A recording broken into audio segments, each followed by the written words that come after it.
Alright, guys, I'm back with another chapter in Genesis. We're in Genesis chapter 36, where the header reads Descendants of Esau. Another disclaimer, a lot of names in this one. Not 100% great at reading them. I'm going to do my best, but here we go. This is the account of the descendants of Esau, also known as Edom. Esau married two young women from Canaan, Adah, the daughter of Elon the Hittite, and Aholibamah, the daughter of Anah and granddaughter of Zibeon the Hivite. He also married his cousin Basemath, who was the daughter of Ishmael and the sister of Nebaioth. Adah gave birth to a son named Eliphaz for Esau. Basemath gave birth to a son named Reuel.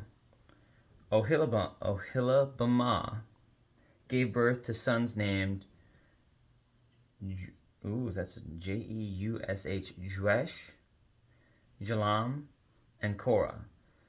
All these sons were born to Esau in the land of Canaan. Esau took his wives, his children, and his entire household along with his livestock and cattle, all the wealth he had acquired in the land of Canaan, and moved away from his brother Jacob. There was not enough land to support them, both because of all the livestock and possessions they had acquired. So Esau, also known as Edom, settled in the hill country of Seir. This is the account of Esau's descendants, the Edomites, who lived in the hill country of Seir. These are the names of Esau's sons: Eliphaz, the son of Esau's wife Adah, and Reuel, the son of Esau's wife Basemath. The descendants of Eliphaz were Teman, Omar, Zepho, Gatam, and Kenaz. Timnah, the concubine of Esau's son Eliphaz, gave birth to a son named Amalek. These are the descendants of Esau's wife Adah. The descendants of Reuel were Nahath, Zerah, Shema, and Mizah. These are the descendants of Esau's wife Basemath. Esau also had sons through Oholibamah, the daughter of Anah and granddaughter of Zibeon. Their names were Jeush, Jalam, and Korah. These are the descendants of Esau who became the leaders of various clans.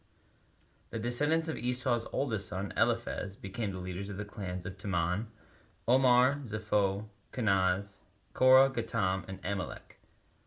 These are the clan leaders in the land of Edom, who descended from Eliphaz. All these were descendants of Esau's wife Adah. The descendants of Esau's son Reuel became the leaders of the clans of Nahath, Zerah, Shema, and Mizah. These are the clan leaders in the land of Edom who descended from Reuel.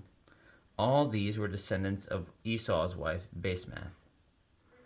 The descendants of Esau and his wife Oholibamah, again, I'm struggling with that name.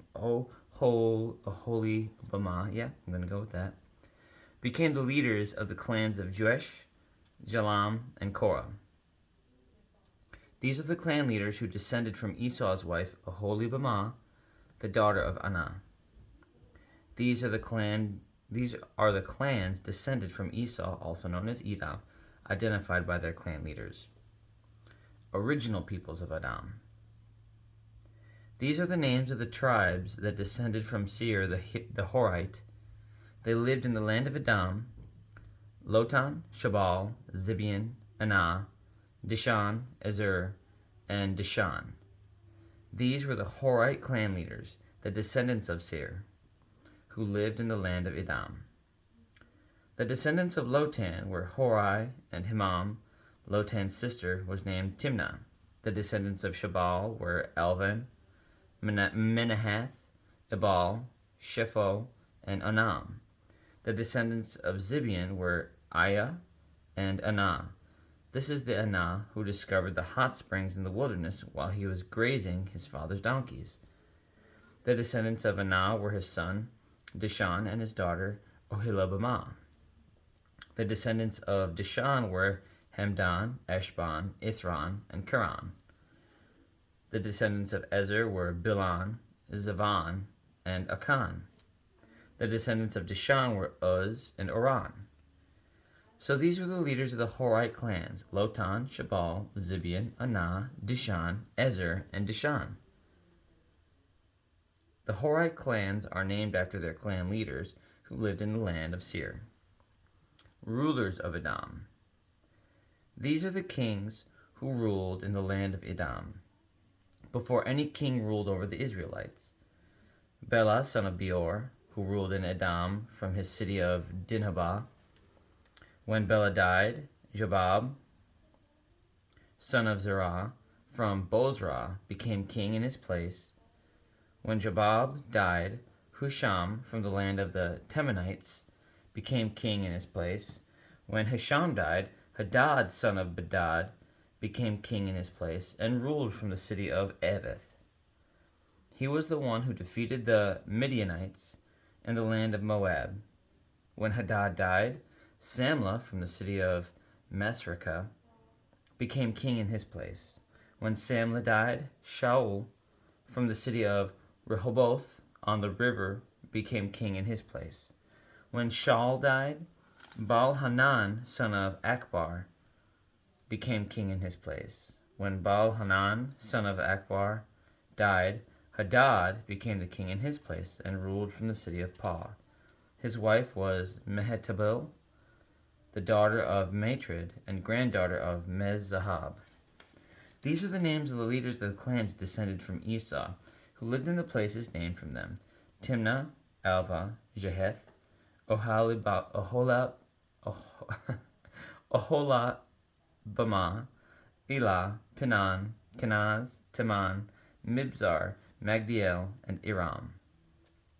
These are the leaders of the clans of Edom, listed according to their settlements and the land they occupied. They all descended from Esau, the ancestor of the Edomites. And then there's a little header here. So that was the end of 36. But this little header basically lets us know that the next part of Genesis is going to be the story of Joseph, which is one of Jacob's 12 sons. And so I'm really looking forward to that, because the story of Joseph is one of my favorite stories in the entire Bible. But I'll go ahead and stop there. So in reflecting on chapter 36 of Genesis, it blows my mind that with Esau's frustration, when he felt that his brother stole his father's firstborn rights that were appointed to him, being the firstborn. Esau was the firstborn, older than Jacob. And then also took his, it was his firstborn rights, and then it was his blessing. What I think is interesting is that, yeah, he lost maybe his father's blessing because he promised it to Jacob, and he gave away his firstborn rights. From the looks of it, that meant nothing to losing God's blessing and what God had in store for him. He had a lineage of leaders and so many things to be thankful for, that frustration that he had with his brother didn't mean anything. And I think that even he saw that when Jacob returned with his wives and his children after spending time with Laban. And if you're following God and you're doing the right thing, and it's not even the perfect thing, because all these events are so far from perfection that I couldn't even begin to tell you where the right thing would be.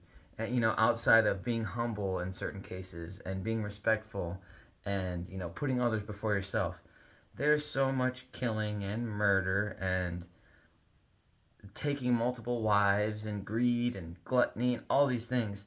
And God's like, no, just keep looking to me, guys, and I'll take care of the rest. And he has taken care of the rest. Entire civilizations, entire cities, kings born of his line even. Again, I don't know to the size of the population. I'm not a history buff, if you will, and I would definitely look at this as historical fact. I'm a believer in this Bible, every single word of it. But looking back at it, it almost seems silly as to why Esau would have gotten upset. And while I understand why he would have, and the deceit that Jacob showed, God still had his intentions for him, and there's nothing that Esau could have done to lose that as long as he followed God. And I think that that story is just nothing but proof of that. That 36, while it's kind of arbitrary and there's a lot of things that are simply just dictations of names, and there's just certain things about where they came from and who they ruled over as far as the leaders of certain clans. That means those are all descendants of Esau, and that he didn't lose any blessings.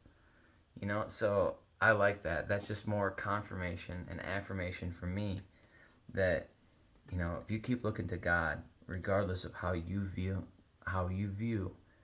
what your perceived blessings are, you can't even begin to fathom what God has in store for you if you simply follow him. And so I'm going to go ahead and leave that there. That's the end of chapter 36. Tomorrow I'm going to read chapter 37, where the header reads, Joseph is sold into slavery. Again, one of my absolute favorite stories of just perseverance and the trials and tribulations that sometimes come with following Christ. Even if he gave you a dream, how that plans out, or how that plays out, has nothing to do with your expectations or your desire. It has everything to do with God, what God needs from you. He's going to get it from you. And as long as you give it to him, allow yourself to give it to him, it's going to work out for your victory and his glory.